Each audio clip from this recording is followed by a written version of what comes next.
warahmatullahi wabarakatuh. Anak-anak, apa kabar kalian pagi ini?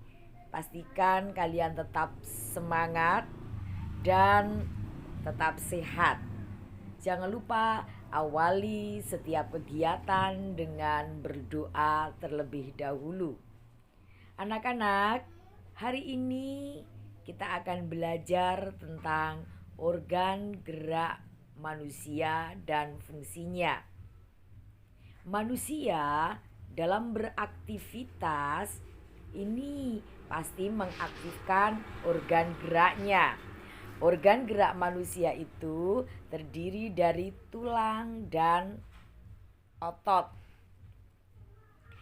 Tulang ini bersifat sebagai alat gerak yang pasif, sedangkan otot ini sebagai alat gerak yang aktif. Artinya, tulang itu akan bekerja karena adanya dorongan dari otot, sehingga menjadikan tulang itu disebut alat gerak yang pasif. Nah, tulang sebagai alat gerak yang pasif artinya hanya bisa bekerja atau hanya akan bergerak apabila ada bantuan dari otot. Tulang atau rangka manusia itu tergolong pasif karena hanya akan bergerak dari aktivitas otot tadi. Tulang itu terbentuk dari kalsium yang berbentuk garam yang melekat erat dengan bantuan kolagen. Nah, di dalam masa perkembangannya, bentuk tulang dapat berubah dan mengalami kelainan atau gangguan.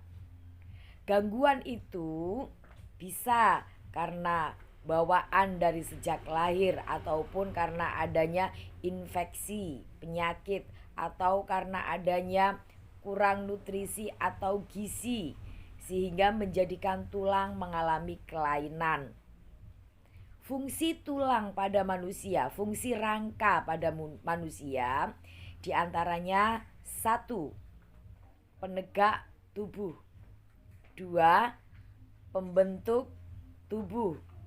Yang ketiga, tempat melekatnya otot. Yang keempat, tempat terjadinya proses pembentukan sel darah merah. Dan yang terakhir, sebagai alat gerak yang pasif. Kerangka pada manusia ini terbagi menjadi 3 kelompok, yaitu bagian tengkorak, bagian badan, dan bagian anggota gerak.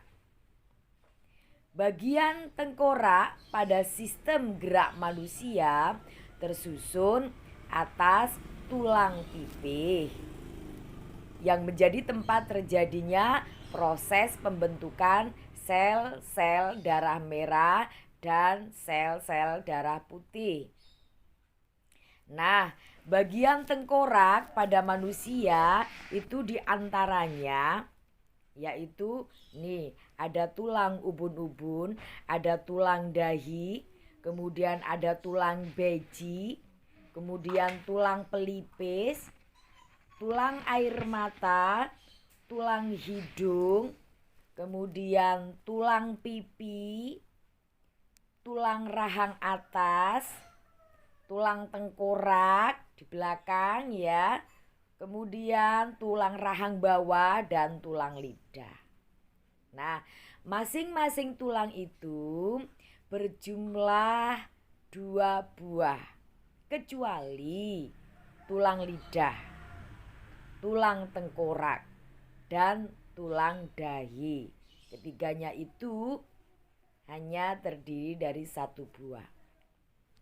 Selanjutnya, rangka manusia yaitu badannya.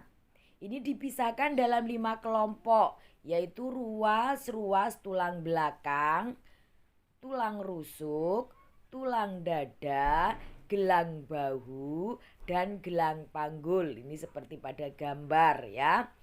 Kemudian bagian anggota gerak itu ada dua, yaitu anggota gerak atas dan anggota gerak bawah. Anggota gerak atas itu terdapat pada tangan kanan dan tangan kiri ya. Nah, rangkap manusia pada anggota bagian atas ini ada 2 tulang lengan atas, ada 2 tulang hasta, ada 2 tulang pengumpil, 16 tulang pergelangan tangan, 28 ruas tulang jari tangan, dan 10 tulang telapak tangan. Sedangkan anggota gerak bawah yaitu merupakan rangka penyusun kaki kanan dan kaki kiri yang terdiri dari 2 tulang selangka, 2 tempurung lutut, 2 tulang betis, 2 tulang kering, 14 tulang pergelangan kaki, 10 tulang telapak kaki, dan 28 tulang jari kaki.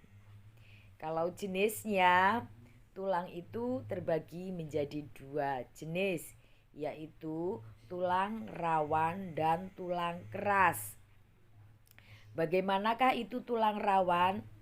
Tulang rawan sesuai dengan namanya ini lebih lentur yang terdiri dari susunan sel-sel tulang rawan. Tulang-tulang ini bersifat lebih lentur bila dibandingkan dengan tulang keras. Tulang ini contohnya di daun telinga, ini ya. Kemudian di hidung ini lebih lembut kan tulangnya, itu tergolong tulang rawan.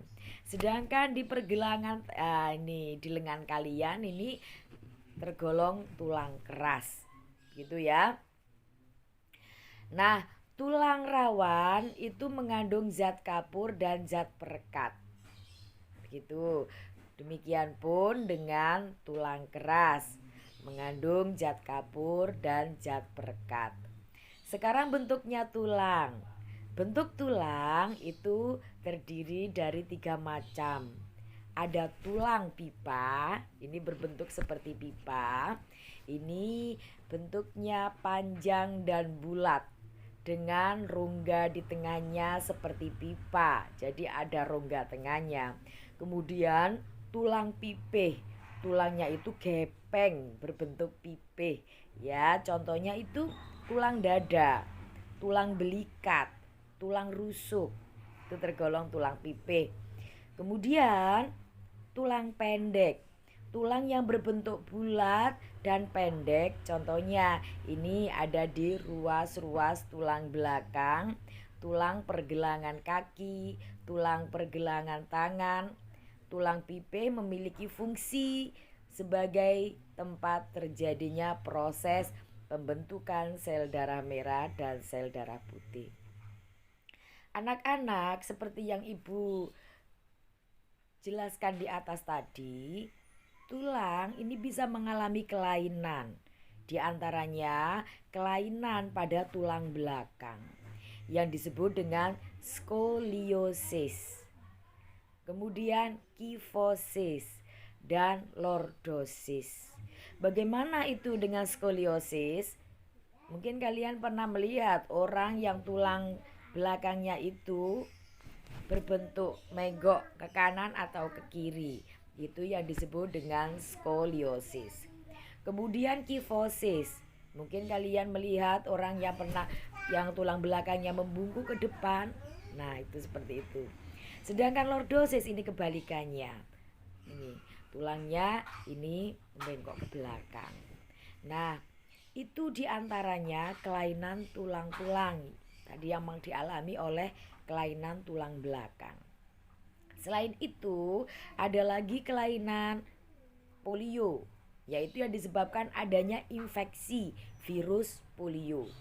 Ini penderitanya akan mengalami kondisi tulang yang kian mengecil. Mungkin karena kalian pernah melihat kaki seseorang yang semula sempurna tiba-tiba mengecil. Nah, itu salah satu contoh orang yang mengalami kondisi polio. Ada lagi rankitis, yaitu kelainan yang terjadi akibat kekurangan asupan vitamin D. Sehingga ini kaki ada kalanya ada yang berbentuk O atau X. Nah, itu berarti mengalami rakitis. Selain itu, ada juga ini tulang-tulang yang persendiannya ini juga mengalami masalah. Itu ya. Itu anak-anak diantaranya hal-hal yang dialami kelainan tulang. Oleh karena itu, asupan gizi di sini sangat diperlukan. Nah, untuk alat gerak yang aktif itu adalah, ya benar sekali, alat gerak yang aktif adalah otot. Benar. Nah, otot pada manusia ini akan melakukan fungsinya dengan baik.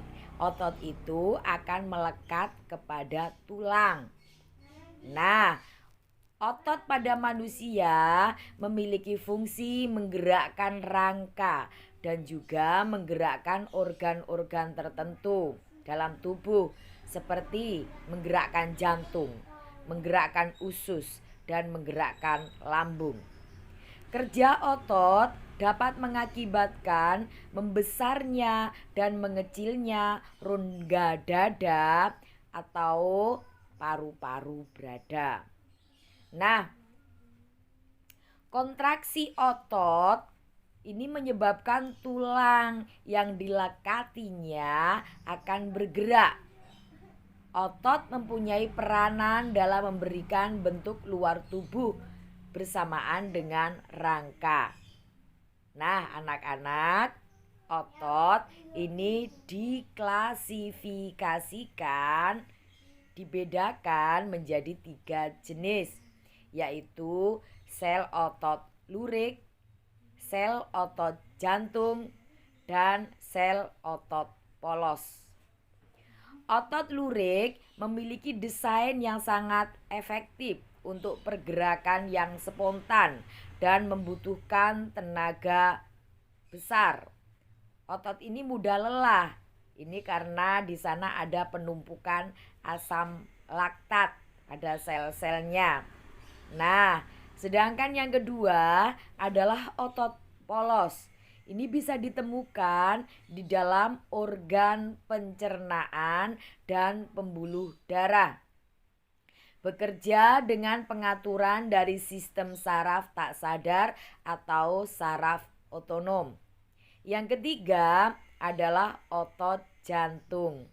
Otot jantung akan bekerja khusus untuk memompa darah jantung makhluk hidup ya, terutama di sini kita berbicara tentang manusia. Jaringan otot jantung sanggup berkontraksi secara terus-menerus, bergerak itu ya, tanpa henti.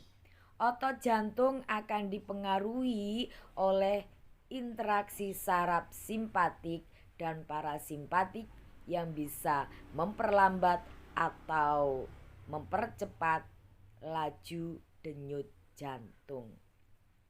Nah, itu anak-anak diantaranya tentang organ gerak manusia yang menjadi penggerak manusia untuk melakukan aktivitasnya atau disebut dengan alat gerak manusia. Nah, untuk selanjutnya Ibu akan tetap share di grup kalian terkait dengan materi ini. Tetap kalian pelajari, tetap semangat ya.